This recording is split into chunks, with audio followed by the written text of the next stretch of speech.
Hello, and welcome to Kloeker's Education Foundation, where we provide quality content for amazing teachers and students. If you're joining us from a previous video or previous series, welcome back. And if this is your first time, we're glad you're here. This is our World History series, and this lesson is on the Athenian Golden Age. Before we begin, don't forget to check the link in the description below for a set of free guided notes to go along with this lesson. So let's dive in. Our main essential question for this lesson is, what key achievements define the Athenian Golden Age, and why was it a turning point in classical history? This means that our lesson is divided up into three portions, talking about the development of Athens and Sparta, the Peloponnesian War, and the philosophers that follow, Socrates, Plato, and Aristotle. Again, our objective is that we will be able to explain the political, the cultural, and intellectual achievements of Athens during its golden age and evaluate its impact on later civilizations. As we've spoken about in previous videos, because of the geography of ancient Greece, the ancient Greek civilization is broken up into a series of city-states. City-states like Delphi, Thebes, Mycenae, Corinth, Athens, and Sparta being the two most powerful, but for very different reasons. While Athens today is quite a modern city, the ancient ruins of the Athenian capital are still around and still spread out and scattered throughout the modern city of Athens. You can see here with the Acropolis up on the hill versus the Agora down on the valley floor. And on that right-hand map, you can see the spread out. While the city of Athens has grown, the ancient ruins are remained scattered throughout the city. This is again just to show how detailed and how expansive the ancient city of Athens was. Again, as Athens has developed, this is a historical rendering of what it was believed to have looked like during the time. You can see, of course, the Acropolis and the Agora, the walls of Athens for defense, and the city landscape. From 477 to 431, this is the Athenian Golden Age, the Golden Age of Athens. This is the boom of intellectual and artistic learning and growth of Athens, and when Athens is led by Pericles, who leads Athens for over 3 decades of constant, consistent leadership.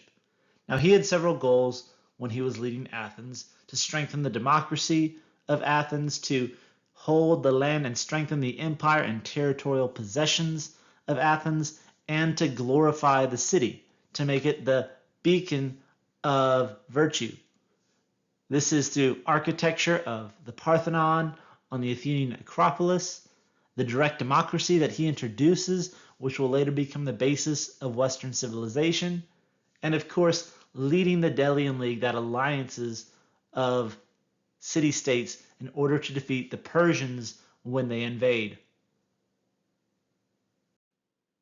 And this is the Parthenon, the major temple on the Acropolis of Athens. You can see the geography, the mountainous terrain that it is built on top of. You can also see the city landscape built up around it, so it is well preserved for future generations.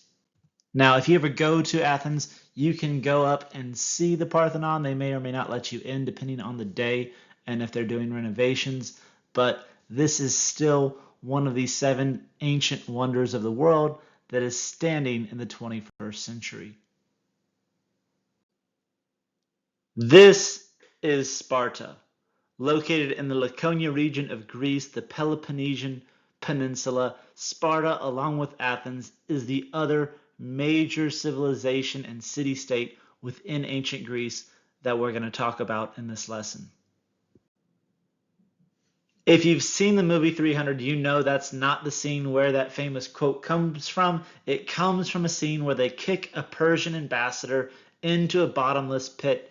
Now, there are some historical truths to this, and there are some Hollywood inaccuracies. Sparta did not have a pit in the middle of town. It was located at the bottom of a cliff.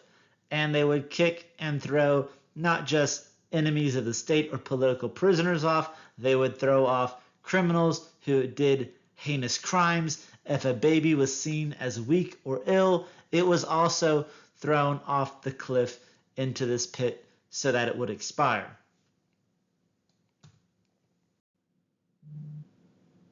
And tonight we dine in hell. I couldn't resist when I saw this meme. I had to put it in. Now, Sparta, while it is historically very significant for many foreigners and those traveling through Sparta, it was quite hell on earth. For those that were raised in Sparta, it was rough, and the entire life and city state revolved around the military. It was a military city state ruled by two kings. Having a supreme army does not come at an easy cost. Boys started the age of 6 with military training, and they were enlisted in the military technically for life.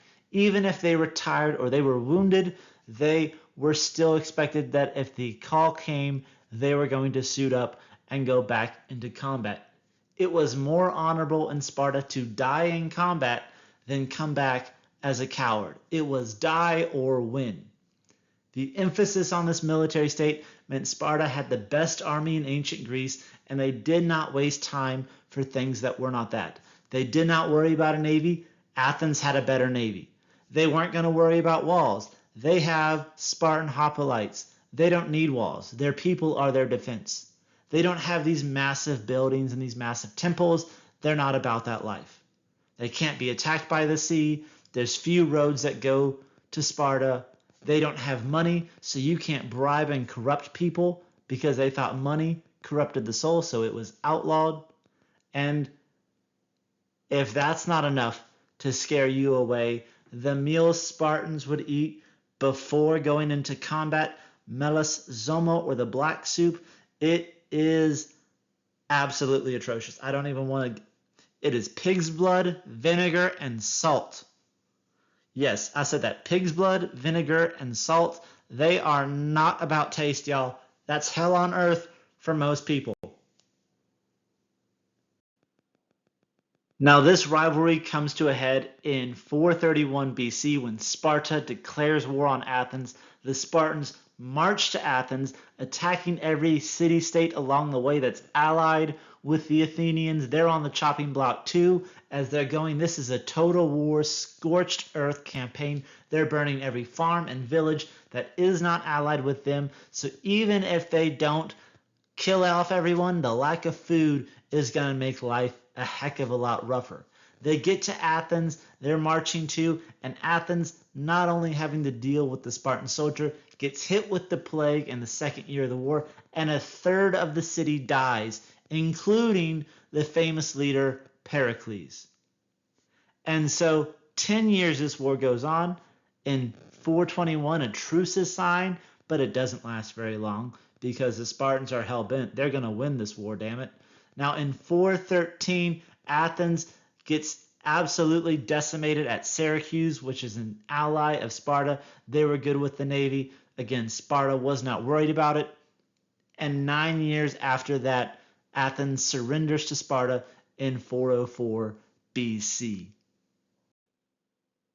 You can see here on this map, Sparta located inland on the Peloponnesian Peninsula. Yes, that is the part of Greece that is located on. They march, their allies pretty much surround Athens, and despite the fact that Athens may have had more economically powerful allies, it doesn't help you when you're surrounded and you don't invest in the best way to defend, and that is with soldiers, not sailors.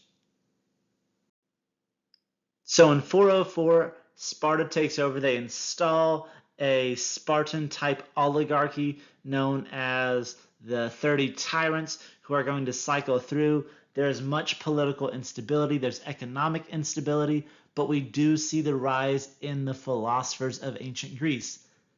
Political power has shifted to Sparta, but Athens is still playing a huge role in the intellectual development of the ancient and classical world. Great thinkers known as philosophers. They're looking for truth, lovers of wisdom. They are putting together two assumptions. that the universe is put together in an orderly way and subject to an absolute and unchanging law, meaning they apply to everyone, and people can understand these laws through logic and reasoning. The first philosopher we're going to talk about is Socrates. Now, he has many great quotes. The only true wisdom is knowing that you know nothing.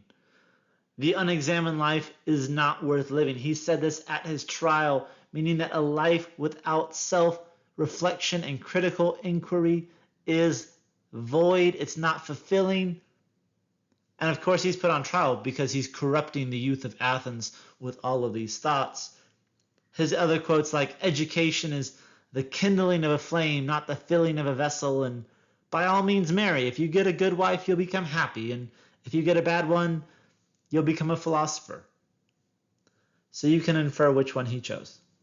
Now, at his trial, the jury condemns him to die, and so while he is in jail, he is going to drink hemlock, which is a type of ancient poison, and he is going to pass away in jail.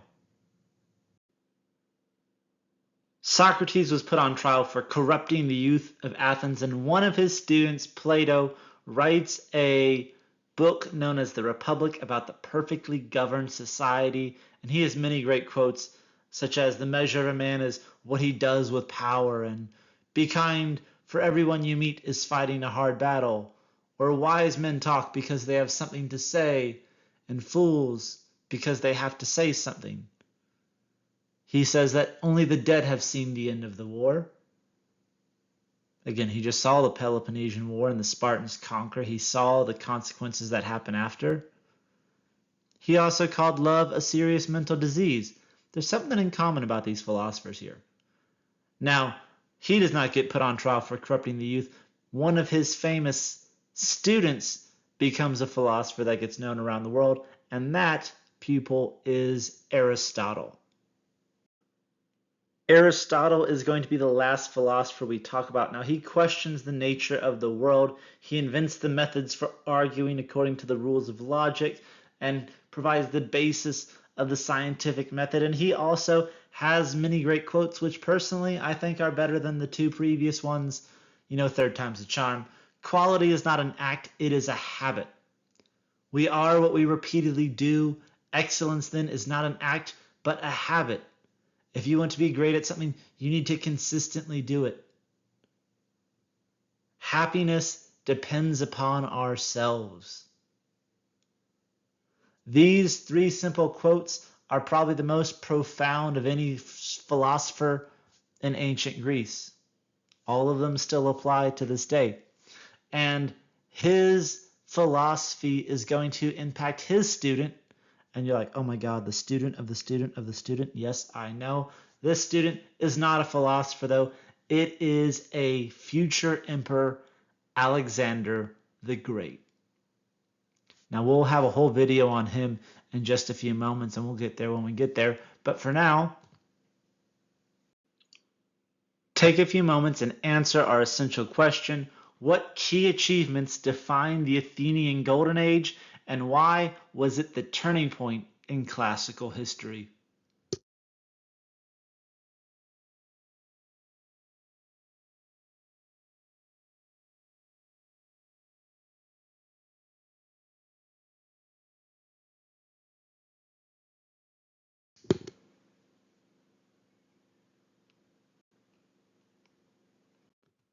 And that wraps up our lesson. Ladies and gentlemen, thank you so much for watching. As always, don't forget to like and subscribe. Check us out on Teachers Pay Teachers, YouTube, Rumble. We have a ton of resources and a ton of free videos for you there. Stick around and check out our next video on Alexander the Great and the Hellenistic era, a new era in the ancient world. Or if you're tired of ancient Greece, you can check out our next unit, Ancient Rome, the rise and fall of the Republic. They copied the ancient Greeks, they copied the gods, the weapons, the strategy, and built a bigger and better empire without all of the philosophers and the students of the students of the students. All that and more is just a click away. I'll see you there.